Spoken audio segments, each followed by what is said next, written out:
All right, so welcome to episode 20 of the Breaking Pile podcast. Today is Thursday, February 28th in the future. I'm Stephen Hamblin, postdoc at the University of New South Wales in Sydney, Australia. And we've got the usual suspects here, so we'll start with Morgan. Hi, I'm Morgan Jackson. I'm a PhD student in entomology at the University of Guelph in Ontario, Canada. Hi, I'm Rafael Maya, PhD student at Integrated Bioscience, University of Akron. Hi, I'm Tom Housley. I'm a PhD student in evolutionary biology at the University of Stirling in Scotland. Well, hey, this is important because we're getting all kinds of crap because we don't introduce ourselves, so, I don't know. Yeah, we got to be more professional people. No giggling, no having fun. There is a high standard to this podcast. Oh, yeah. We have to clean up our frat boy image. If you have no idea what I'm talking about, check out the comments to episode 19. But we should introduce the disembodied voice to the left here, who's our special guest for today, and that's Jon Tennant. So, yeah, hi. My name's John, and I'm a PhD student at Imperial College in London, and my research focuses on vertebrate macroevolution during the Mesozoic. So dinosaurs, marine reptiles, squamates, mammals, anything with 4 flippers or 4 feet. Cool. Yeah, well, thanks for inviting me on today. Well, no, thanks for joining us. So, why don't you tell us a little bit about your research, what you're doing, and we'll jump off from there. Okay. So, what I'm looking at is how tetrapods, so that's anything with the 4 feet or 4 flippers thing, how they evolved over a particular period in time. And I've chosen the Jurassic-Cretaceous boundary because way back when, in the 1980s, people thought it was some kind of mass extinction boundary, but then it got downgraded once new data sets came out to just just a normal extinction, so only half of the life on Earth going extinct. So no big deal. But then recently it's become quite apparent that our view of the fossil record in terms of biodiversity and extinction is quite skewed by the biases of the fossil record, so the way in which we've sampled it and the way in which the geological conditions have left the biology for us to kind of, pick apart. And, there's been hints in a couple of groups, like sauropod dinosaurs, that there was actually a pretty hefty extinction, and it might be worth kind of upgrading to a mass extinction again, where a mass extinction is defined as 75% of life on Earth going extinct. So my job is to look at that over all tetrapod groups, and then once I've kind of figured out, if there was a mass extinction, I'll start looking at some kind of selectivity patterns over there. So, was body size a controlling factor, or diet in particular groups? Was there kind of between clade competition? Was there some kind of environmental correspondence going on? Or, did sea level influence biodiversity patterns? Was there a massive comet like we saw the other day in Russia, which just came and twatted life off the face of the planet? Or, anything I feel really. Just selectivity patterns are pretty cool. And then if I find kind of anything vaguely useful, then I'm hoping to kind of apply that to things nowadays. So one group I'm focusing on big time are these little groups of dwarf crocodiles called atoposaurids, and I'm going to be doing some kind of hardcore trait evolution analysis stuff when I figured out how to do it on them. That's one of the reasons why I'm over in Munich, to look at some specimens of them. And there's some dwarf crocodiles still left over in West Africa, which have got quite threatened status. So maybe I can glean some information from a functional analog in the fossil record, which might figure out how we can best protect them from, humans, because we are messing up this planet in so many ways. So, yeah. We're this period's asteroid. That's my elevator pitch. Just for the viewers at home who aren't quite as knowledgeable about this area, can you just run down the KT boundary for them? Oh, right, yeah. The KT boundary doesn't exist anymore. It's called the KPG boundary. Update. Oh, crying out loud. That's the Cretaceous Paleogene boundary. And sorry, the one I'm looking at is actually about 80 million years before. Oh shit, I should probably know when it is. Yeah, it's a lot before that. So the Cretaceous Paleogene boundary is at the end of the Mesozoic period, and the one I'm looking at is the Jurassic-Cretaceous boundary. So it's 150 million years ago. The Cretaceous Paleogene was 65 million years ago, and that's one which wiped out all the non-avian dinosaurs and all the other not very interesting groups like them. Cough. But yeah, there's been hints though that across this boundary in time, there's been some kind of big ecological kind of whoopsie-doo-dahs, and I think that's a scientific word for it. And yeah, my job is to investigate them, but on like a larger scale and a smaller scale at the same time, and over a broader spectrum that's been done before. So yeah. So how do you do that? I wave a magic wand and see what happens. At the moment, there's like this really cool online database called the Paleobiology Database, and it's a crowdsourced thing. So you have to be like a qualified uploader to be part of it. So you got be doing a PhD and know a bit about paleontology. But what you do is you use like all the literature that's ever been made to compile like a taxonomic occurrence database. So whenever a fossil has been collected in space and time, you put it into this database, as well as like any evolutionary opinions on that to how it's related to all the other organisms like ever. And it's a pretty hefty database. There's like over 1.2 million specimen occurrences at the moment, and the entire dinosaur record is uploaded in there, as well as things like crocodiles and squamates are already done, largely during the Cretaceous. So I'm kind of filling in the gaps what other people have missed out and doing it for a more broad level of group. So at the moment I'm pretty much just like a data minion, just sitting at my desk all day, reading paper after paper after paper and uploading it into this database. But when I've done that for like the entire Jurassic period, so only like 80 million years in time, no big deal. Then I can start looking at what happened like running up to the boundary and what happened after, and start really kind of digging into the meat of this stuff. So I've just about today I just finished turtles, so I'm gonna extract that in the future and then start playing around with that and seeing what I can come up with.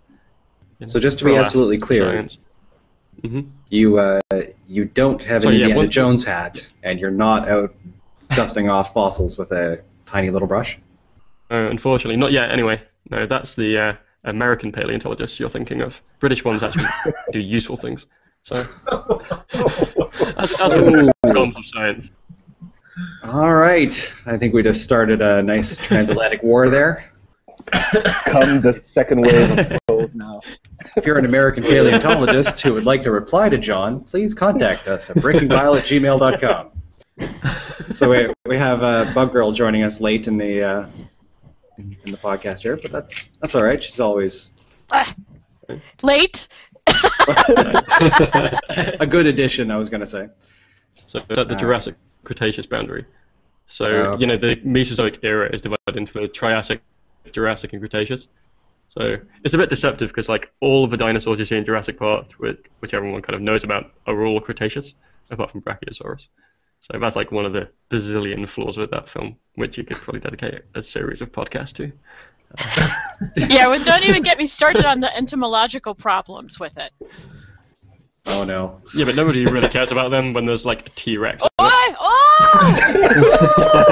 Talking dinosaur smack! All right, I'm just going to let John and Bug go at it, and I'll be over there. No, I'm good. I'm good. I've just had a whole lot of chocolate, so I'm very mellow. I can. The bugs are actually cool for that, because like when it first came out, there weren't any actual blood-sucking insects known from the Mesozoic. And I don't think amber was even known from that time either. Like the oldest amber we had was from the Neogene, so like just after the Cretaceous, like the Baltic amber. But then since Jurassic Park actually came, 95. Oh dear. I'm not that old. Hey! Oh, jeez. Right. Sorry to interrupt. Continue. Monkey boy. Yeah, but like since then they've found since then they've actually found like, these kind of blood-sucking bugs with like massive chompers, like jaws from James Bond or something, which can actually, people have actually looked at and could probably actually bite through dinosaur skin. So, it is actually possible. And they found amber from the like way back when as well. So, at some point in time, we might actually find an amber preserved specimen which has been chomping on a dino. So I gotta ask, since we have a paleontologist on, this is the burning question. T-Rex, feathers or no? No. Maybe No? the juveniles? No. There's a lot of unconstrained hype about what may or may not have had feathers, not thinking about it in a functional manner. So feathers, the hypothesis why feathers originated is for display or for warmth or something like that. But in the lineage in which the biggest dinosaur has been found, it's not related to T-Rex. That's what's it called, Eutyrannus or something. Oh wait, that might be related then. Actually, probably thinking about the name, can't remember. But yeah, there's actually been no evidence found yet with T-Rex with feathers, and the climate at which it lived in probably meant that it didn't need feathers to stay warm. But its young may have had it in some kind of weird neomorphic kind of state. But I don't think it did. I'd rather remain conservative and preserve the big badass T-Rex rather than the fluffy little squeaky T-Rex. And I think it's a pretty bold statement to be making that it did. Well, I've seen. If you think about it in a functional sense. I have seen people make it. I mean, partially based on relationships with close cousins, as it were. I don't know about the status of the theropod tree at the moment, but I like to think about it more in a functional sense. Feathers originated for a reason, and it seems like T-Rex probably didn't need them for those reasons.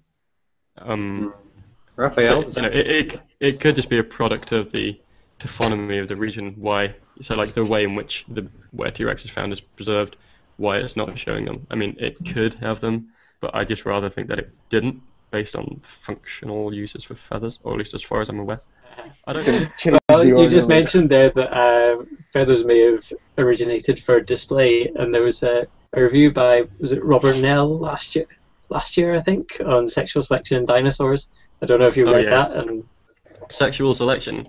Okay, there's a problem initially with determining any kind of ecological thing like that in the past, and that we can only ever speculate on what things were used for, because we can never actually see. So we can infer based on modern analogues or the extent phylogenetic bracket approach, but actually saying this structure had this function is actually quite difficult. So that's why, feathers are quite still contentious about what their actual function was. The understanding of how the color has evolved in them has kind of lent a bit more weight to the display side of things. As if you've got pretty feathers, then you're more likely to attract a mate. But I genuinely don't know enough to talk about how sexual selection works in this way. I imagine bigger, brighter feathers, you've probably got more chance of getting laid. But I don't really know that Seems much. about right. is the main thing just looking back in the fossil record and trying to find evidence of sexual dimorphism in the feathers then? Well, the problem with the sexual dimorphism is that, unless you've got a really big sample, unless you've got a really big sample, it can be easily misconstrued as intra-species difference, ontogeny, or just a different species entirely. So any structure can be contentious in that kind of way. And I think the only really rigorous example of sexual dimorphism in the fossil record is in the femur of some little crappy stegosaur from Tanzania, where they had there's a massive bone bed and there's all these femurs all over the place. And if you run a kind of discriminant analysis, then two different morphotypes come out about the shape of the head of the femur. If you have a bigger femoral head, then you can probably have more muscle attachments there, so you can probably carry more weight around the kind of hip region. And if you're a quadrupedal beastie, then that's quite useful if you've got to carry eggs and stuff. So the function kind of works and the statistics say it's good. So I think that's the only kind of rigorous case of sexual dimorphism, at least in dinosaurs. Anything else is just kind of speculation. And, isn't there an example with Microraptor? Okay, I don't know if it's... Oh, yeah. Because I thought Microraptor, they had a pretty big series, right? They have a bunch of samples and... Yeah, that's with the shape of the tail feathers, right? The males have really long ones, and then the females have really short ones or something, right? Yeah. But it's also one of those things because, they have a bunch of samples and some of, some of them have short tail, some of them have long tail. So probably those are male and probably those are females. But yeah. So John, Yo. you were saying earlier that well, not your words, but you're a connoisseur of interesting dinosaur sex trivia that you have ready to share with us. Sort of, but yeah. Okay, that's a new one. Look, I gotta ask. I was getting strange looks earlier in the coffee shop, just like reading up on this stuff. I gotta ask. I remember as a kid, I was one of those kids who read about dinosaurs. I don't remember Jack now, but I was all fascinated. But I remember even as a 10 or 12-year-old kid reading these and thinking, so ankylosaurs, how does that work?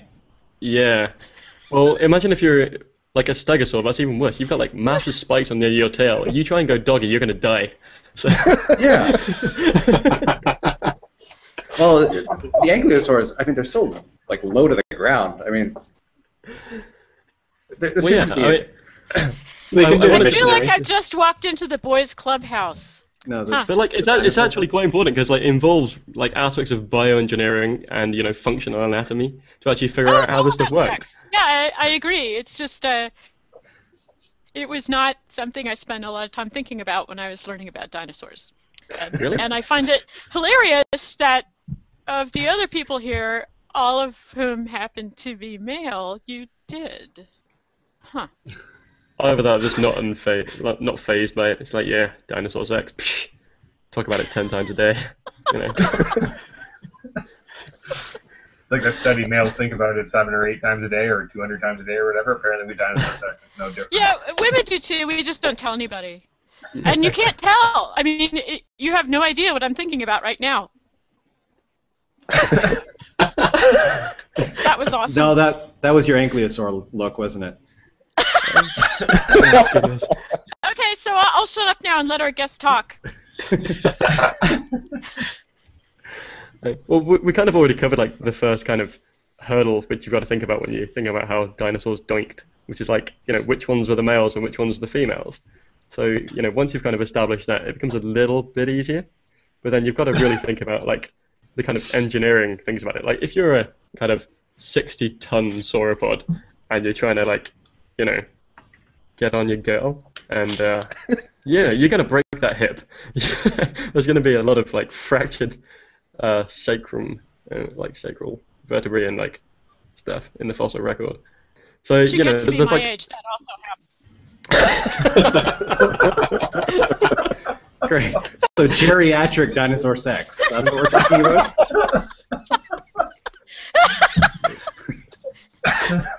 That's where we're going. But okay. if you, yeah, sorry, shutting up again now. Okay. There's actually quite a lot of thought which has gone into it. Brian Zvitek, the dinosaur writer, he wrote an entire series on how dinosaurs had sex for Valentine's Day last year, last year.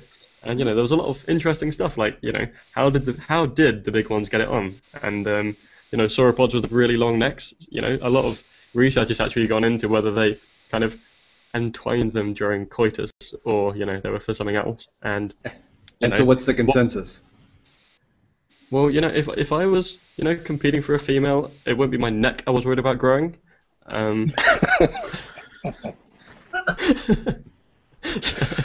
I should have known this topic was a mistake. Well, I mean, most birds don't have a penis, though, but it's...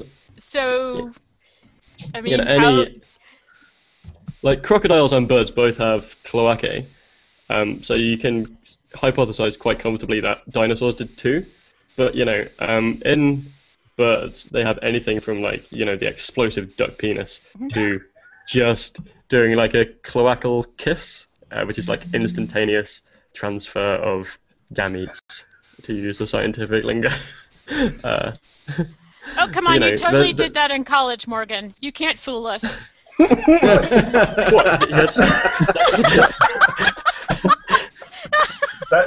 a very loaded statement there. I'm not really sure where that was going, but if you're meaning YouTubing duck explosion penis, then yeah. The other things, not so much. Yeah, no. I mean, like, yeah, so the point is that there's like huge diversity just in Yes. extant dinosaurs. So when we're extrapolating that back to like the 2,000 or so species that were over there with a much more diverse range of body plans, at most we can't really say much. There was a study recently which they tried to kind of extrapolate the size of dinosaur dongs from crocodiles.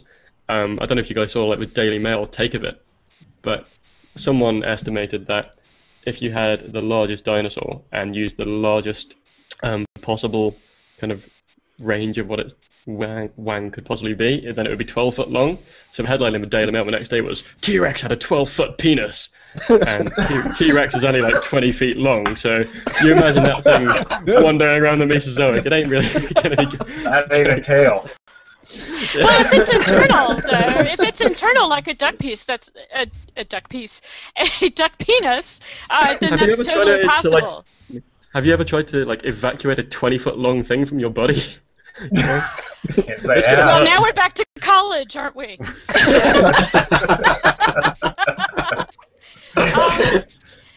Well, I actually worked with a great many waterfowl, and I have way more experience trying to find a swan or a duck penis than I ever wanted. But they are incredibly long compared to body size, so I can totally see there being an internal. If you had that same thing, if it's internal and then it everts, it's kind of like a sock. You take off the sock, and it is. Oh, the imagery! You'll never look at laundry the same again. Oh my god! But no, I can see there being quite large organs. I just don't know. I mean, this gets back to I don't know if that's the sort of thing. It's soft tissue, so you'd have to get really lucky for that to fossilize. Yeah, it's not going to be fossilized. Well, hey, actually, speaking of that, there have been some organisms caught in the act in the fossil record. Yeah, it was like crocodiles, horseshoe crabs, which they were just kind of having sex and then died and got preserved as such. Ultimate cock block. Yeah. So unless they were like really smart and kind of thought, people in a few hundred million years are going to see this, I want to die in like a way of just going to represent how my life was. I'll be the coolest. Go out in a blaze of glory. Pretty much. Yeah. The authors looked at like the duck penis or something and said, like, in the biggest dinosaur, if we scaled up from an extant dinosaur, what would the biggest wang be in the biggest dinosaur? And I think if you look at one of the ducks, then they've got the biggest penis for all vertebrates. So if you scale it to 100-foot long sauropod, you can end up with like a pretty big member. And I feel like the square cube law should apply there. That mathematical relationship dictating why you can't just scale up an ant into an elephant. Oh yeah. It was a complete fail. I don't know exactly how the study went. I was too preoccupied with the Daily Mail's reporting of it because it was just brilliant. Just like the mental image of this 20-foot dinosaur going around with a 12-foot, thing, and it could have been prehensile too, like some kind of radar. Just using it to sweep aside trees. You laugh. Those exist. Just think about some of the dragonfly penises, right? They got little scoopers and. Yeah, but that's not 12 foot long. That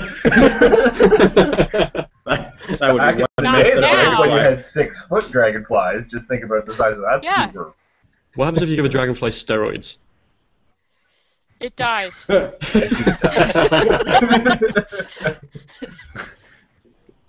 Oh. But, there is actually, a scientific kind of basis to this, because it's like, it goes back to how much can we infer using the extant phylogenetic bracket thing when there's so much diversity in modern forms and so much diversity in the past.